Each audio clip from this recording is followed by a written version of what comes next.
네, 안녕하세요. 오늘도 그 무비 리뷰 시간인데 오늘 그 무비를 해드릴 영화는 제목이 Thunderbolt and Lightfoot라고 하는 영화입니다.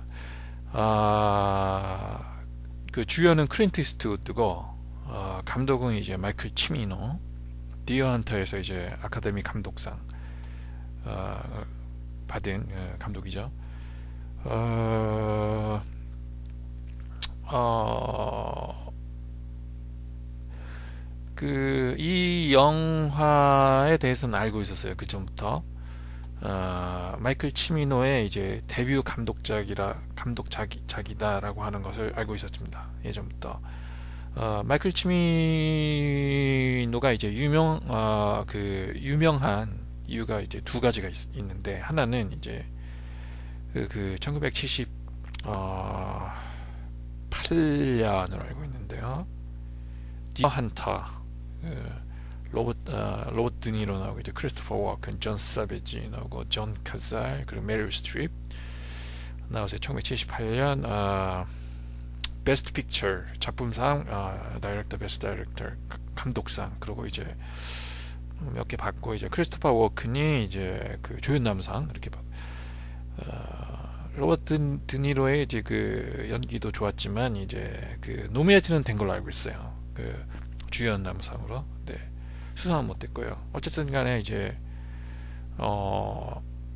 두 번째 감독작이죠. Thunderbolt and Lightfoot. 오늘 제가 무비 리뷰를 해드릴 이 영화가 이제 1974년 이제 데뷔작이고, 감독 데뷔작이고, 1978년 이제 디어 헌터, 이게 두 번째 작품인데도 이제 홈런을 날렸죠. 근데 그게 이제 마이클 치미노가 유명한 이유가 이제 그게 하나고, 이제 그다음 행보, 이제 그 행보가 이제 굉장히 유명하죠. 이제 추락해서 이제 완전히 그 이후에 이제 캐리어로만 봐서는 과연 이제 이 감독이 그 디어 헌터를 감독을 하고 작품상을 받고 이제 감독상을 받은 이제 감독이었나 할 정도의 이제 그 초라한 그 작품들을 이제 감독을 하게 되고, 뭐 그것뿐만이 아니라 이제 좀 많은 문제를 일으켰죠. 이제 이 가장 큰 문제가 이제 그 천국의 문, 헤븐즈 게이트가 1980년 이게 이제 가장 큰 문제였는데, 그래서 이제 그 마이클 치미노에 대해서 이렇게 무슨 보시면 뭐 인터넷에 뭐 이런 거 다 나와 있으니까 그 정보에 대해서 그 뭐 그런 것까지 제가 세세하게 말씀드릴 필요는 없을 것 같고, 이제 마이클 치미노에 대해서는 이제 간단하게 말씀드리고,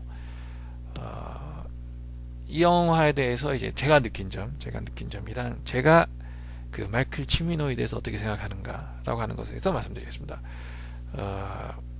제 개인적인 생각은 말씀드릴 수 있는 거니까. 근데 이제 그 마이클 치미노를 뭐 내가 그렇게 뭐 섭렵한 뭐 이렇게 사람이냐라고 했을 경우, 쫙 아마 필모그래피를 봐보니까 두 개밖에 못 봤습니다. 그 감독 작품은 이제 그 스크린라이팅 각본까지 합치면은 제가 그 사일런트 러닝 1972년 이제 블루스톤하고 이제 더글라스 텀블 첫 감독작이죠. 그 2001년 스페이스 오디세이에서 이제 그 특수 효과 담당을 했다가 1972년에 사일런트 러닝이라고 하는 좀 특이한 이제 그 영화에서 이제 감독 데뷔를 하게 되는데, 이제 그거는 봤어요. 1996년쯤에 제가 뉴욕에 있을 때 그 빌려서 봤고, 비디오로. 그 라이터 이제 그 썬더볼트 앤 라이트푸드 그 바로 전에 이제 각본으로서 다시 참여한 이제 매그넘 포스라고 하는 이제 더치 하리 시리즈 한 두 번째 작품으로 알고 있어요. 그것도 모르겠어, 이제 본 것 같긴 한데 좀 기억은 안 나요.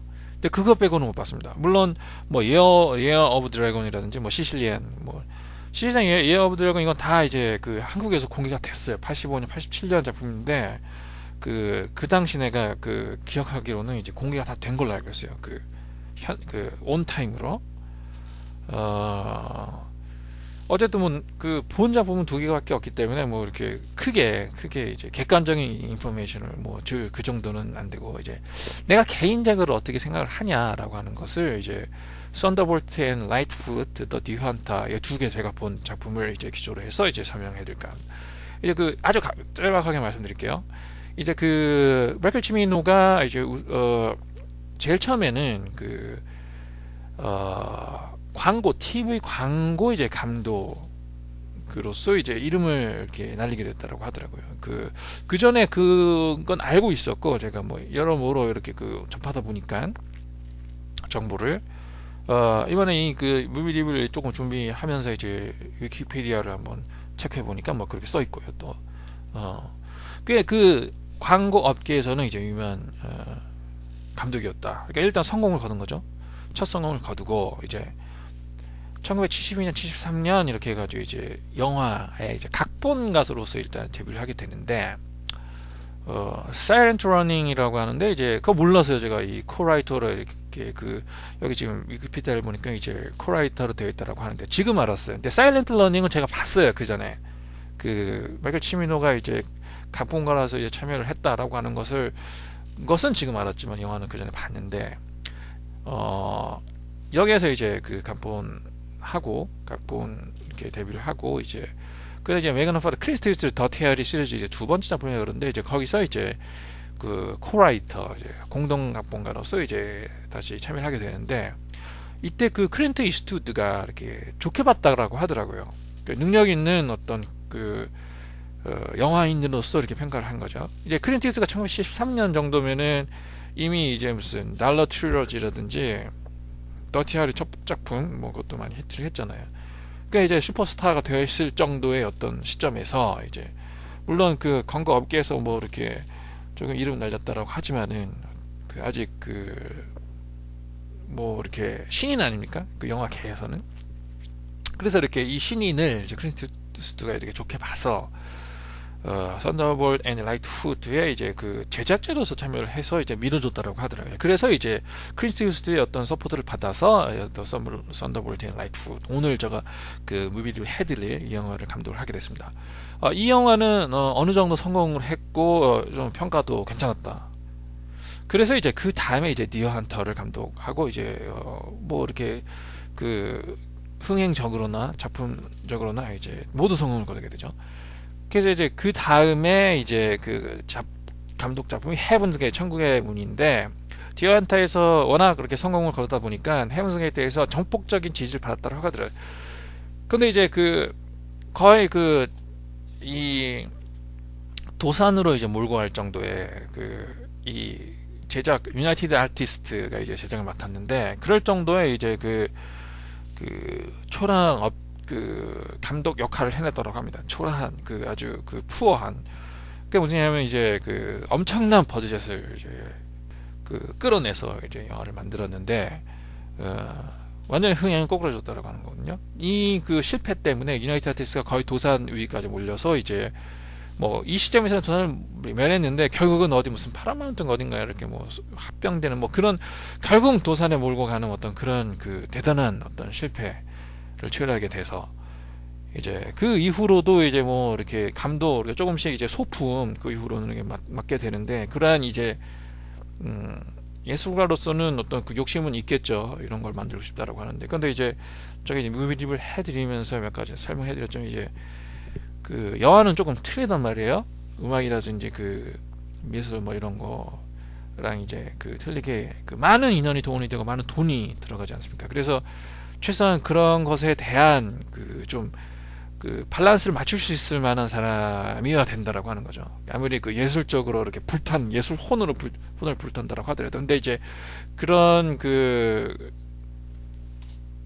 쪽에 상업적인 감각이 굉장히 결여되어 있는 어떤 감독으로서 해서 그 이후의 작품에서도 굉장히 그런 어떤 많은 트러블을 일으켰다고 하더라고요. 이제 플루스, 케빈 베이컨 나오는 뮤지컬 있지 않습니까? 이것도 원래는 마이클 치미노가 감독을 했다가 이제 헤븐스 게이트 꼴이 날려고 하기에 이제 해고를 시켰다고 하더라고요. 그러니까 계속 이제 초과를 시키는 거죠. 투자액이라든지 그 촬영 기간이라든지. 그래서 이제 안 되겠다 이렇게 놔두다가는 이제 헤븐스 게이트 꼴 나겠다라고 해서 이제 해고를 시켰다라고 얘기하더라고요.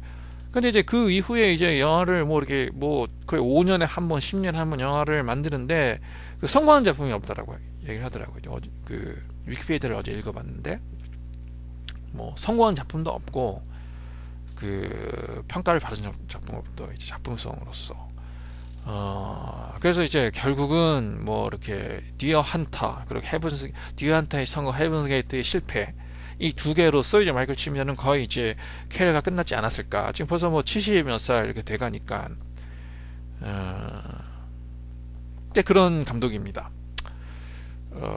그래서 이제 뭐 그 좀 악명이 높은데 미국에서는 많은 이제 평론가들이 디어 한타는 어떻게 보면은 그 운이 좋았다라든지 어떻게 돼서 뭐 저렇게 된 것이다. 원래 이렇게 근본적으로 이 마이클 치미노는 감독으로서 역량이 없는데 어떻게 하다 보니까 그렇게 된 것이다. 라는 식으로 이제 결국은 마이클 치미노의 모든 캐리어를 결론이 내려지는 쪽으로 지금 가고 있는 것 같아요. 왜냐면 디어 한타 이후에 조금이라도 그 작품성을 인정할 만한 작품을 내놓지 못했기 때문에 그렇다고 합니다. 그럼 이제 저 개인적인 얘기를 조금 말씀드릴게요. 이제 썬더볼트 앤 라이트푸트는 사실 내가 왜 보게 되냐면은 좀 이렇게 제가 그런 얘기를 알고 있었어요. 이제 헤븐스 게이트라는 영화에서 이제 대실패를 거는 다음에 그 이후에도 뭐 이렇게 돼서 이제 지금 뭐 그렇다 뭐 지금 말씀드린 그런 거 알고 있었어요. 그래서 이제 디어 한타 그 전에 데뷔작 썬더볼트 앤 라이트푸트는 그래도 흥행적으로 그래도 성공을 했고 작품성도 그럭저럭 그 인정을 받았다라고 하는 작품이거든요. 그러면 이 디어 한타 하나 나오고 그 이후에 작품들이 이제 디어 한타에 이제 퇴색할 만한 작품들을 계속 내놨다라고 하면 한번 디어 한타 전에 그래도 양호하게 평가를 받고 흥행 선정을 낸 영화를 한번 봐보자 이렇게 생각이 됐어요. 그러니까 봐보면은 이제 좀 알 거 아니에요. 이 사람의 어떤 그 역량 이런 거를 개인적으로도 제가 그런 궁금증이 일어났다라고 하는 거예요. 그래서 이제 빌려서 본 거예요.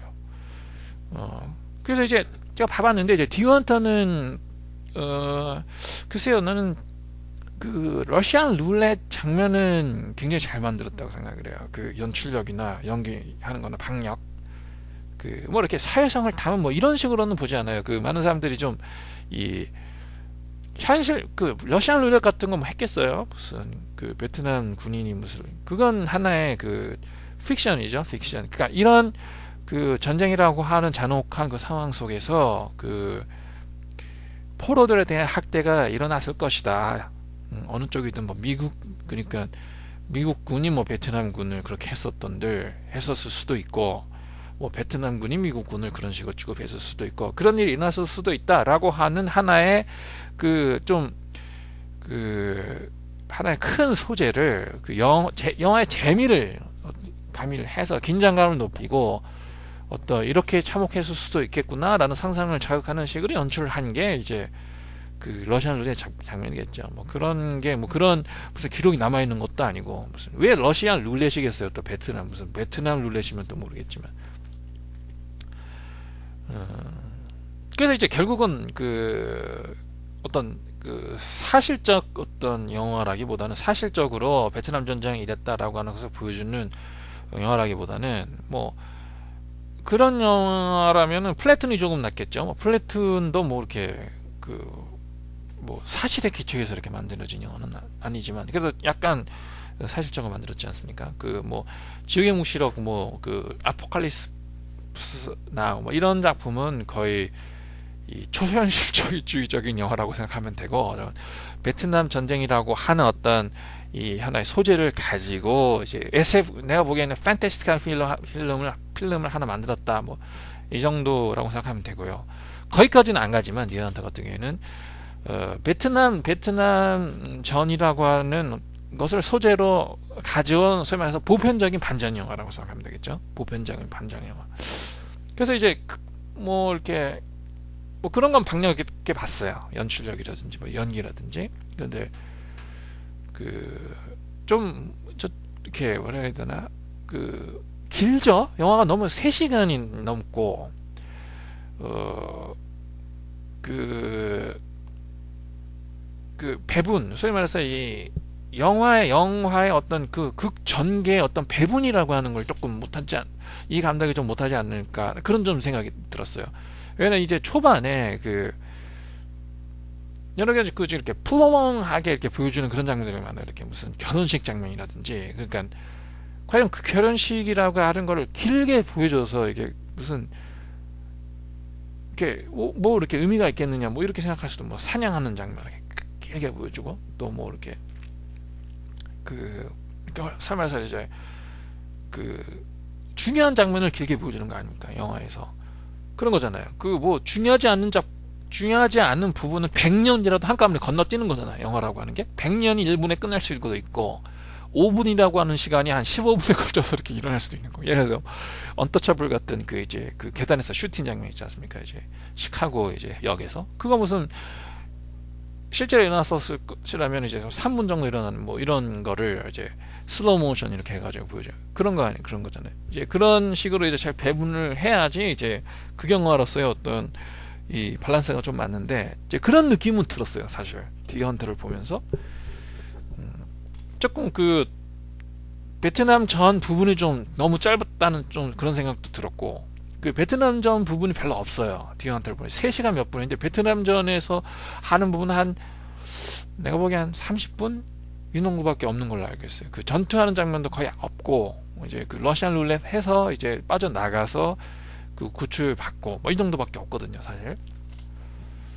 그러니까 이제 베트남 전 부분은 굉장히 짧게 이렇게 보여주고, 무슨 결혼식 장면, 사냥 부분을 굉장히 길게 보여주고, 또 돌아서 뭐 이렇게 척척 하는 것들을 굉장히 길게 보여주고, 뭐 좀 그런 느낌을 사실 받았거든요. 그래서 이제 내 스타일의 영화는 아니구나, 그런 느낌은 들었어요.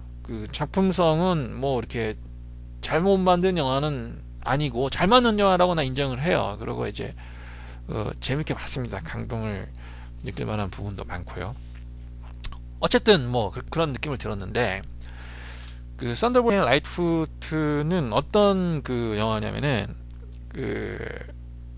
이게 범죄 영화예요. 범죄 영화인데 로드무비 플러스 은행 강도 플러스 이제 이렇게 우정을 그린 뭐 이렇게 플러스 뭐 이런 건데, 이것도 좀 그런 게 있어요. 이게 뭐냐면은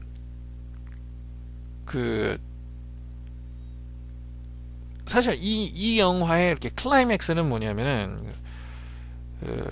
은행을 터는 거거든요. 은행을 터는 거예요. 은행을 털어서 이 돈을 갖고 뛰어서 이렇게 뭐 그런 액션이죠. 어떻게 보면은 이제 그게 이제 클라이맥스인데, 이제 그 이후에 이제 군더더기가 굉장히 많아요.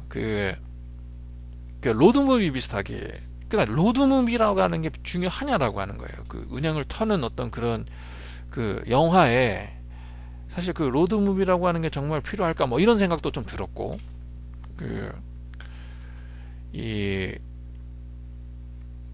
좀 그런, 뭐라 그래야 되나, 스필버그라든지 이제 마틴 스콜세지라든지 이제 좋은 스토리텔러 같은 경우에는 이제 하나의 스토리라고 하는 어떤 정점이라고 하는 게 이게 쭉 가서 이제 클라이맥스에서 폭발시키고, 이제 마지막에서 이제 소화가 되고 이렇게 되는 건데, 영화 한 3분의 2까지 도대체 뭐가 일어날지를 그러니까 한 영화 초반에 그래서 좀 이렇게 뭐라 해야 되나, 프레딕타블 하다라고 하면 또 이렇게 반론이 있을 수도 있겠지 때문에 그럴지도 모르겠지만, 뭔가 이렇게 사람을 궁금하게 만드는 건 있어야 되거든요. 사실 궁금하게 만든다라고 뭐가 일어날까라고 생각을 하는 거잖아요. 그러면은 이제 뭐가 일어날지 전혀 모르는 상황에서 보는 사람들이 뭐가 일어날까 궁금하겠어요? 그 얘기는 뭐냐면, 이제 50% 정도는 뭐가 일어날 것 같은데 과연 이게 언제쯤 일어날 것인가, 어떤 시간으로 전개될 것인가, 그런 거잖아요. 그러니까 50% 정도는 좀 이렇게 귀띔을 주고 50% 정도는 궁금하게 만들고 이렇게 하는 건데, 썬더볼트 라이트푸트 같은 경우에는 한 3분의 2 정도 갈 때까지 도대체 뭐가 일어날지, 그냥 길을 가다가 뭐가 좀 일어나고, 로드무비, 그러니까 소위 말해서 로드무비 뭐 이렇게 뭐 일어나고, 뭐 뭐가 또 일어나고 어떤 사람 만나고 이렇게 만나고 이렇게 하다가 저렇게 하다가 이렇게 하다가 뭐 이런 걸 이렇게 길게 보여주다가 뭐 여자 만나가지고 뭐 자는 거 보여주다가 그래가지고 한 3분의 2 정도 했을 때 한번 은행 털어볼까? 이렇게 되는 거야. 조금 그 이해 들으시는 분이 그 이해를 하셨는지 잘 모르겠지만은 그래서 이제 제가 느낀 건 뭐냐면은 좀 뭐라 그래야 되나 이 그 스토리 그 스토리텔러 같은 경우에는 하나가 실패를 해도 그 다음에 성공할 수가 있거든요. 그 스토리텔러 같은 경우에는. 그런데 아예 정말 제적인 뭐 기획 감독이 되겠다. 그냥 스탠리 큐브릭처럼 그 시대에 맞는 어떤 그 충격적인 어떤 그 소재를 이렇게 가져와 가지고 이제 그 스토리텔링 능력이 없다라고 하면은 나는 그 스탠리 큐브릭은 스토리텔링 능력은 굉장히 초라하게 없다라고 난 알고 있는 사람이기 때문에 예를 들어서 뭐 풀메탈 자켓 봤는데 굉장히 실망스럽게 봤거든요. 뭐 이렇게 무슨 가장 잘 맞는 베트남 뭐 전쟁 영화 뭐 이렇게 저는 그렇게 안 봤고요. 굉장히 그 좀 과대평가된 영화다 이렇게 봤어요. 그러면 이제 그런 게 없었으면 아예 기획 영화 뭐 이렇게 스탠리 큐브릭 기획 영화 비슷하게 이렇게 만들든가. 그러니까 이제 그 스토리텔러 같은 경우에는 스티븐 스필버그 영화들이 다 성공한 건 아니에요. 근데 이제 스티븐 스필버그도 자기가 자신 있다라고 하는 부분이 뭐냐면 내가 유튜브에 그 인터뷰를 보니까 자기는 스토리를 만들 능력은 있다. 스타일은 못 만든다라고 그랬어요. 스필버그가 뭐라 했냐? 자기는 스타일은 없다. 자기의. 그건 하나의 약점일 수도 있겠지만은 스토리 하나는 끝내주게 만들 자신이 있다. 이렇게 얘기를 하더라고요. 그러니까 이제 스필버그가 하나가 좀 꼬꾸라지면은 그 다음에 또 살고 그 다음에 두 작품이 꼬꾸라지더라도 그 다음에 또 살고 이렇게 되거든요. 그게 윌리엄 와일러도 그랬고 마틴 스콜세지도 그렇고 스토리텔러 같은 경우에는 그런 그 회생 가능 그 능력을 이제 왜냐하면 각본 잘 받는다든지 어떻게 그게 뭐 그 연기자라든지 음악이라든지 그런 어떤 그런 게 탁 매치가 돼서 재밌는 영화를 딱 만들었을 경우에는 그게 흥행할 수가 있다고요. 근데 스토리텔링을 못할 경우에는 아무리 그 사람이 예술 그 뭐 이렇게 화면을 꾸미는 능력이 있다라든지 어떤 부분을 그렇게 아름답게 촬영한다라든지 이런 부분은 뭐 스타일을 활용을 해서 자기 그 색채를 놓고 연출을 한다라고 해도 결국은 하나의 기승전결이 있는 극본을 가진 영화를 하나를 만들어서 재미를 선사하기에는 스토리텔링 능력이 없으면 그게 불가능하거든요. 이렇게 재미를 선사한다라고 하는 게 불가능하거든요. 그래서 이제 썬더볼트 앤 라이트푸트 같은 경우에는 그래도 그런 좀 이렇게 다소 그렇게 어색한 그 전개임에도 불구하고 이제 마지막에 은행을 터는 장면이라든지 그 도망가는 장면인데 그런 거는 좀 박진감 있게 이렇게 만들었어요. 제프 블리지스랑 이제 조지 케네디 이 두 명이 연기를 굉장히 잘했거든요. 클린트 이스트우드는 뭐 그렇게 좋지는 않았어요. 원래 그 내가 보기에는 그 좋은 연기자라고 난 보지도 않고 좋은 감독이라고 또 보지도 않거든요. 이 사람. 그 이상하게 이제 아카데미 상 여기 그 무슨 위원회 거기가 좀 이렇게 페버러블 해서 많은 이제 아카데미 노미네이트도 되고 아카데미상도 받았다 뭐 이렇게 생각하는 사람인데 무슨 뇌물음악이었나 뭐 어떻게 어쨌든지 간에 그래서 이제 썬더볼트 앤 라이트푸트는 성공을 했거든. 디어 헌터를 성공을 했는데 이제 그 다음부터는 전혀 이렇게 성공하지 못했다라고 하는데 이 위키페디아를 보니까 뭐 그런 부분이 좀 있어요. 그런 똑같은 그 내가 지금 그거를 봐서 그 얘기를 하는 것은 사실 좀 아니거든요. 왜냐하면은 디어 헌터, 썬더볼트, 라이트푸트 보면서 그런 느낌이 들었거든요. 근데 위키페디아 보니까 다른 그 평론가도 그런 이 영화를 만드는 하나의 극을 전개시키는 그런 능력이 없는 감독이 아닐까라고 하는 어떤 의문을 가진다라고 하는 어떤 영화 평론가의 어떤 그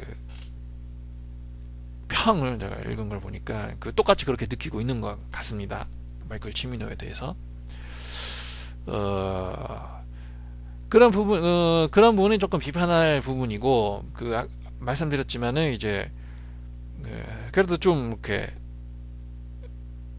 잘 만든 그 초반은 조금 재미가 없었는데 이제 마지막 은행을 털고 도망을 가고 그러고 이제 그래서 이제 은행털이라도 그 영화라고 하는 거 뭐냐면 관객이 주인공한테 감정이입이 되는 거 아닙니까? 그러니까 이제 응원을 하게 되는 거죠. 보는 사람은 은행을 잘 털어서 잘 도망갔으면 좋겠다. 경찰한테 잡히지 않고 근데 마지막에 이제 엉망이 돼버리거든요. 뭐 그런 거 이제 그렇게 되면 하나의 그 비극이죠, 비극. 그런 것도 이제 슬프게 잘 그렸고, 그리고 이제 또 이렇게 말씀드렸지만은 이제 제프 브리지스가 여기서 이제 조연남상을 그 받았는지 이제 노미네이트 되는지 모르겠지만은 굉장히 연기를 잘했고, 조지 케네디도 여기서 굉장히 연기를 잘했고요. 그런 그 조연들의 그 서포트도 좋았기 때문에 좀 그런 부분은 좋았고요. 그리고 또 하나 제가 느낀 게 뭐냐면은 이제 썬더볼트랑 라이트푸트는 더 디언터가 굉장히 비슷해요. 그 둘 다 이제 그 각본을 담당을 했는데, 이게 하나의 그 패턴, 그 굉장히 좀 뭐라 해야 되나, 그 배우도 그렇지만 감독도 다소 이제 그 버서타일 해야 되거든요. 그러니까 뮤지컬을 맡으면 뮤지컬 만들 수 있고, SF 영화를 만들려고 그러면 SF 영화를 만들 수 있고, 좀 그런 능력이 있어야 돼요.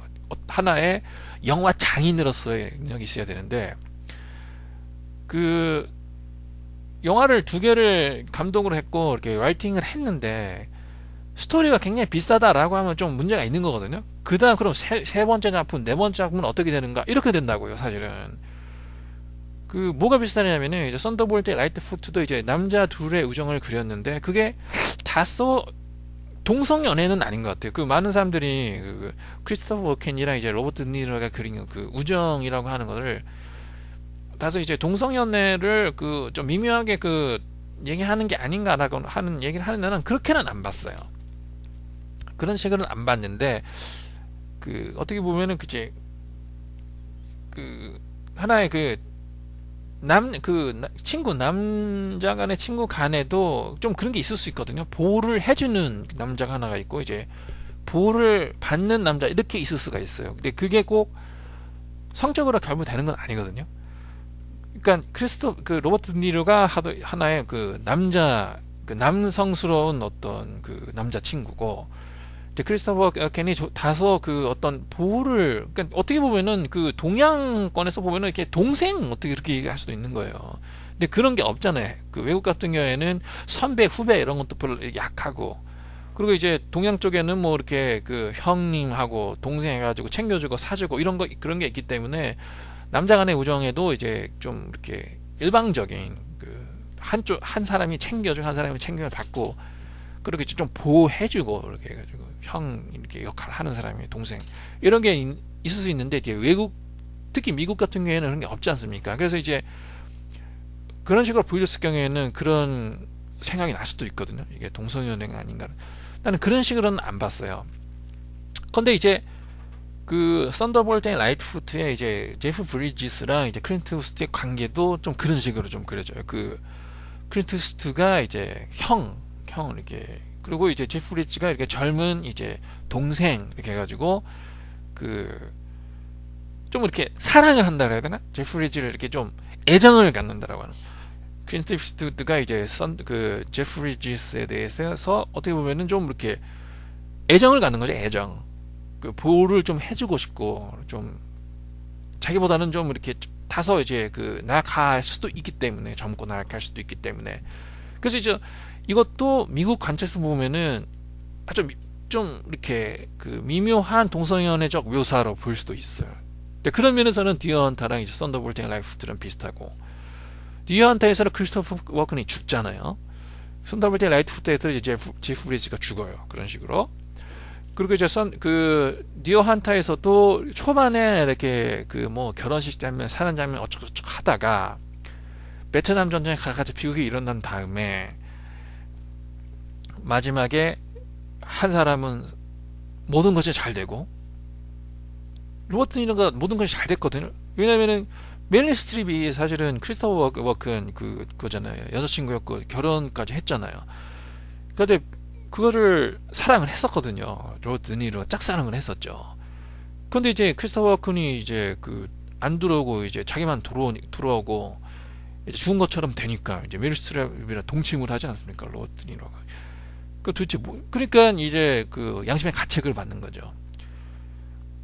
그리고 이제 로버트 니너는 이제 훈장도 받고 그 환영도 받고, 마을에서 그 펜실바니아 마을에서 환영도 받고, 이제 그 귀순 용사가 아니라 이제 그 돌아온 그 용사 이렇게 해가지고 훈장도 받고 뭐 이런 식으로 해가지고 그 위풍당당하게 돌아오는데, 그러니까 결국 뭐냐면 살아서 돌아오고 영웅이 되고 짝사랑하던 여자도 저희가 그 차지하게 되고 모든 것이 잘 됐는데, 자기 자기 버디 자기 친구는 뭐 여자친구도 있고 정신도 이상해지고 뭐 이렇게 돌아오지도 못하고 마지막에 또 죽잖아요. 근데 그게 또 비슷해요. 썬더볼트의 라이트푸트 어떻게 되냐면은 크리스트 이스트우드랑 이제 제프 브리지스랑 은행을 타는데, 제프 브리지스는 죽어요. 아주 비참하게 죽어요. 이제 막 이렇게 좀 이렇게 뭐라 해야 되나, 그 뇌진탕 뭐 이런 식으로 해가지고 이렇게 뇌출혈 뭐 이렇게 해서 이렇게 고통을 받으면서 서주합니다. 근데 클린트 이스트우드는 살아남아서 그 돈이 있는 어떤 장소 뭐 이런 거를, 뭐 그 얘기는 길어지겠다면 어쨌든 간에 뭐 그런 거를 이제 마지막에 끝내 찾아서 벼락부자가 됩니다. 그런 식으로 이렇게 끝나요. 그러니까 돈을 혼자 차지하는 거예요. 그런 것도 또 비슷하지 않습니까? 클린트 이스트우드는 모든 게 잘 되는 식으로 끝났고 돈을 혼자 다 차지해서 끝났고, 제프 브리지는 친구임에도 불구하고 죽어서 그냥 없어져 버리고, 그런 것도 비슷하고요. 그리고 이제 초반에 뭐 이렇게 어쩌고저쩌고 하다가 그 뭐가 좀 액션 이렇게 나와가지고 후반에 뭔가 이렇게 나와서 이렇게 한다라고 하는 것도, 디언더 가이드 같은 경우에는 이제 그 베트남 떠나기 전에 어쩌고저쩌고 이렇게 하는 거 보여주고, 베트남 전행 하는 거 보여주고, 돌아와서 보여주고, 이런 3부작 비슷하게 되어 있는데, 이제 썬더볼 라이프트에서 초반에 이제 로드무비 비슷하게 어쩌고저쩌고 보여준다고 말씀드렸죠. 전혀 관계없는 그 은행에 터는 거랑 그렇게 보여주다가 액션 시퀀스가 나온 다음에 마지막에 또 이렇게 3부가 있어요. 그래가지고 이제 그 은행 털어서 도망가서 이렇게 해가지고 끝나는 게 아니라, 뭐 이렇게 다 끝나고 은행 터는 거, 그래가지고 뭐 이렇게 또 이렇게 3부 비슷한 게 있어요. 그래서 이제 뭐 그 옛날 뭐 학교 가가지고 뭐 이렇게 하는 게 또 있어요. 그 옛날에 그 숨겨둔 돈이 어디 있느냐 찾고 뭐 이런 거요. 그래서 이제 거기서 이제 결론이 난다라고 하는 어떤 구성 자체도 비슷하다라고 하는 거예요. 그러니까 그런 어떤 그 자기 스타일은 있음에도 불구하고, 그 자기 스타일이 사츄레이티드 되면, 하나의 그 소모가 되면은 더 이상 거기서 이제 크리에이션이 안 나온다, 이런 사람들이 굉장히 많거든요. 사실 이제 그런 어떤 덫에 걸었다고 생각할 수도 있겠죠. 그러니까 이제 이런 류의 감독은 어떻게 보면 진짜 마이클 치미너가 이런 류의 감독인지는 모르겠어요. 그렇게 되어버렸긴 하지만, 그런데 이제 보편적으로 말해서 그 하나의 좋은 자기의 스타일은 있는데, 그 자기 스타일이라고 하는 것이 소모가 돼버리면 두세 작품을 찍고 더 이상 거기서 안 나오는, 머리에서 이제 창의적인 것이, 그런 감독들이 있거든요. 사실 예를 들어서 뭐 이렇게 피터 하얀즈 같은 경우에는 서너 작품까지 잘 만들었는데, 뭐 2010년에 가지고 캐프리콘 1 뭐 이렇게 만들고, 그 아웃랜드 가지고 세 작품 네 작품까지를 만들었는데 그 다음에 전혀 못 만들고 있거든요. 좋은 영화를. 그런 감독들이 있습니다. 이제 그런 류의 감독 같은 경우에는 초반 한정 작품에서 인정받았음에도 불구하고 그 캐리어를 롱런시키는 것은 불가능하다라고 하는 거예요. 그래서 마이클 치미너는 아마 그런 류의 감독, 이게 속하는 식의 재능을 가진 그런 감독이 아닐까, 이렇게 생각도 해봅니다. 네, 조금 길어졌는데, 어쨌든 간에 뭐 이렇게 군더더기는 빼고, 뭐 디어헌터가 어떻고, 뭐 헤븐스 게이트에서 뭐 꼬꾸라지고, 뭐 그 다음 작품들이 졸작들을 계속 만들었다라고 하는 것은 뭐 썬더볼트 앤 라이트푸트 그 이후에 뭐 나오는 어떤 스토리지 않습니까? 썬더볼트 앤 라이트푸트를 만들었을 경우에는, 만들 그 당시만 해도 이 사람은 재능 있는 각본가이자 그 화려한 데뷔를 한 것이거든요. 그리고 두 번째 작품에서 아카데미상을 받지 않습니까? 그래서 이제 그 이후는 이 영화 작품을 그 평가하는데 전혀 영향을 끼치면 안 되겠죠. 그래서 이제 그 점수를 매기자면 한 90점까지는 안 될 것 같고, 이제 80점 주기는 조금 좀 그런 것 같고요. 한 85점 정도 주고 싶습니다. 85점. 예. 한번 그 마이클 치미노 얼마 전에 제가 유튜브에서 굉장히 재밌는 그 다큐멘터리를 봤어요. 그 뭐냐면은 헤븐스 게이트라고 하는 영화가 어떤 식으로 실패를 했는가라고 하는 것에 대한 다큐멘터리예요. 그러니까 그게 굉장히 그 뭐라 해야 되나, 하나의 그 예술가의 하나의 그 예술혼이면서 광기, 그런 것 플러스 그 제작자, 그 상업주의자로서의 그 제작자의 그 충돌이라고 하는 게 어떻게 보면 재밌는 거거든요, 굉장히. 왜냐면은 같이 동업을 하지 않습니까? 왜냐면 제작자는 아이디어는 꺼내도 영화는 못 만드는 사람이에요. 돈은 있고, 제작자라고 하는 사람들이 돈은 있고 아이디어는 있어요. 그러니까 이 돈을 가지고 이런 영화를 만들었으면 좋겠다라고 하는데 영화는 못 만들라고 하는 거예요. 근데 이제 영화를 만들려면 감독을 기용을 해야 된다라고 하는 거거든요. 근데 감독 같은 경우에는 뭐냐면은 아이디어는 비슷해요. 그러니까 아이디어가 딱 공유하는 부분이겠죠. 근데 돈은 없잖아요. 감독은 돈은 없고 아이디어는 있는데 영화는 만들 수 있는 그건 있다라고 하는 거거든요. 그러면 뭐냐면은 이제 아이디어가 둘이 마취하는, 제작자랑 감독의 아이디어가 마취가 되면은 제작자가 돈을 투자를 하고 감독이 만드는 거 하잖아요. 근데 이제 그 감독이 만든다라고 하는 예술가적인 부분이랑 제작자의 어떤 상업적인 부분이라고 하는 것이 항상 이게 끌어당기고 이렇게 밀고 이렇게 되거든요. 그래서 어쩔 경우에는 파워가 이제 제작자가 클 경우에는 그냥 뭐라 해야 되나, 이제 상업 감독을 기용을 해가지고 이렇게 만들어라고 하면 이렇게 그대만 그런 감독들도 있어요. 그러니까 스즈키 세이지는 자기를 그런 식으로 얘기를 했잖아요. 자기는 뭐라 했더라, 직인 감독이다, 이렇게. 직인 감독. 자기는 제작자가 니카츠죠, 그때는. 니카츠에서 이제 이런 영화 만들어, 그럼 네, 저런 영화 만들면 네, 이런 감독이 불가하다. 뭐 이렇게 특히 해외에서 자기를 대단한 뉴벨바그, 뭐 일본 뉴벨바그의 기술을 이렇게 보는데, 뭐 그럼 고맙지만은 그런 식으로 너무 보지 말았으면 좋겠다. 난 그렇게 영화를 만드는 건 없다, 이렇게 얘기를 하거든요. 그러니까 예를 제작자가 이렇게 파워가 있을 경우에는 이게 지금 그런 감독들을 기용을 해가 이렇게 만들어 저렇게 만들어, 돈 이 정도야, 촬영 일자 30일, 뭐 이 여배우 기용에 요즘 인기가 있으니까 이 남자 배우 기용해, 저 배우는 절대 쓰지 마, 이거 난 마음에 안 드니까, 이렇게 얘기할 수 있는 거. 근데 이제 스필버그나 뭐 마틴 스코세이지처럼 이제 대단한 역량 이렇게 만들었을 경우에는 좀 이 감독을 이용을 해서 내가 돈을 벌어볼까, 이렇게 생각을 하겠죠, 제작자가. 또는 이 감독이 또 이렇게 제작자를 고용을 해서 내가 이렇게 만들려고 하는데, 각본이 있고 내가 이런 아이디어가 있는데 돈 투자할 사람 있어? 이런 식으로 되겠죠. 그러니까 이제 파악게임이죠, 파악게임. 그런 파악게임이 재밌는 쪽으로 이렇게 치달은 게 이제 첫작 하나의 얘가 헤븐스 게이트 전에 1979년에 뭐가 있잖아요. 아포칼립스나가 있었거든요. 프랜시스 포드 커플라가 대부 1, 2가 대단하게 히트를 하는 바람에 자유를 얻었죠. 어떤 영화도 만들 수 있는. 그래서 이제 광기, 자기의 예술가적 광기라고 하는 것이 영화라고 하는 상업 주쟁이 테두리 안에서 이제 불타올랐을 경우 어느 정도의 불협화음이 일어나는가라고 하는 것을 보여준 작품이 다큐멘터리 있지 않습니까? 지옥의 묵시록의 다큐멘터리. 근데 그런 거랑 비슷하다고 생각합니다. 헤븐스 게이트에 대한 다큐멘터리가 있더라고요, 유튜브에 보니까. 그러니까 이게 굉장히 재밌어요.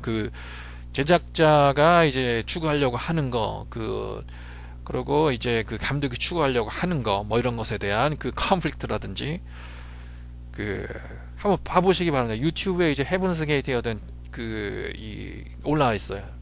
지금 뭐 이렇게 지어졌을지 모르겠는데, 그런 거 봐보시기 바랍니다. 이제 그런 하나의 얘가 이제 샘 페킨파랑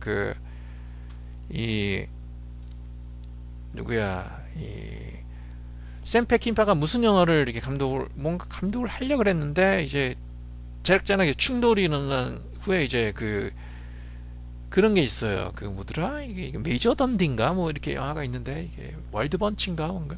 월드번치는 아니겠죠. 끝까지 감독을 했으니까. 어쨌거나 뭐 이렇게 재밌습니다. 그런 항상 일어날 수 있는 그런 문제이기 때문에. 어쨌든 간에 85점을 주겠고, 뭐 이 정도로 하겠고요. 오늘 영화 무비 리뷰는.